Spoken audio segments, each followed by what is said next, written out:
ಸ್ವೀಕಾರ ಮಾಡಿ ಮೂರ್ಖತನ ಅದು ಇದು ಅಲ್ಲ. ಕ್ಲಿಪ್ಪಿಂಗಲ್ಲಿ ಕ್ಲಿಯರ್ ಇದೆ. ಅದನ್ನು ಹೊಡೆದು ಅಲ್ಲಿಂದ ಅವನದು ಇದನ್ನ ಕೇಳ್ರಿ ಗೊತ್ತಾಗ್ತದೆ. ಸರ್, ಶಿವಾನಂದ ಪಾಟೀಲ್ ಅವರು ನಿಮ್ಮ ಸವಾಲು ಸ್ವೀಕರಿಸಿ ರಾಜೀನಾಮೆ ಕೊಟ್ಟಿದ್ದಾರೆ, ಏನು ಮಾತಾಡ್ತೀರಿ? ಸತ್ತಲ್ಲಿ ಏನು ಕೇಳ್ತೀರಿ ಬಿಡ್ರಿ, ರಾಜೀನಾಮೆ ಅಂಗೀಕಾರ ಆಗಲ್ರಿ ಅಲ್ಲಿಂದ ಹೇಳ್ತೀನಿ ಅದು ಕೂತ್ರ. ಏನು ನಿಮ್ಮ ಸವಾಲು ಏನು ಅಂತ?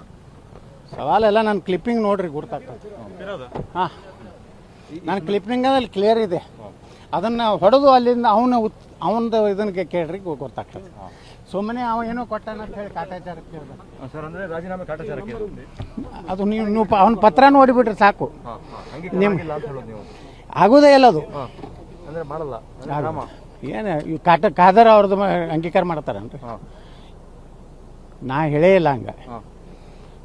ನಾ ಹೇಳಿದ್ದೇನು, ರಾಜೀನಾಮೆ ಸ್ವೀಕಾರ ಆದಮೇಲೆ ಸ್ವೀಕಾರ ಆಗಲಿಲ್ಲ, ಗೆಜೆಟ್ನಾಗ ಬರಬೇಕಲ್ಲ, ಖಾಲಿ ಸ್ಥಾನ ಭಾಗಸೋನ ಬಾಗೇವಾಡಿ ಅಂತೇಳಿ ಅಲ್ಲಿಂದ ಹೇಳ್ತೇನೆ. Okay sir. ಕರ್ನಾಟಕದ ಬೇಕಾ ಎಲ್ಲ ಕಡೆ ನಾನು ನಿಂದಿರ್ತೀನಿ, ಅಲ್ರ ಶಕ್ತಿ ಇದೆ.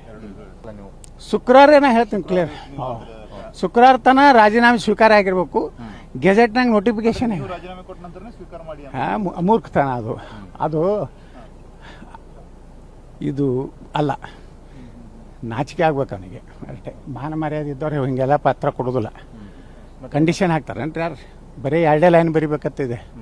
ನಾನು ನನ್ನ ವಿಧಾನಸಭಾ ಕ್ಷೇತ್ರ ರಾಜೀನಾಮೆ ನೀಡುತ್ತಿದ್ದೇನೆ ವೈಯಕ್ತಿಕ ಕಾರಣದಿಂದ, ಇಷ್ಟಾದರೆ ಸ್ವೀಕಾರ ಆಗ್ತದೆ. ನೀವು ಬೇಕಾಬಿಟ್ಟು ಕಂಡೀಷನ್ ಹಾಕಿ ಮುಂದಿನ ವಿಧಾನಸಭೆಯವರೆಗೆ ಅವ್ರು ರಾಜೀನಾಮೆ ಕೊಡೋದಿದ್ರೆ ನನ್ನೊಂದು ಸ್ವೀಕಾರ ಮಾಡಬೇಡ ಅಂತ ಹೇಳಿದ್ರೆ ಮೂರ್ಖರು, ಅಯೋಗ್ಯರು.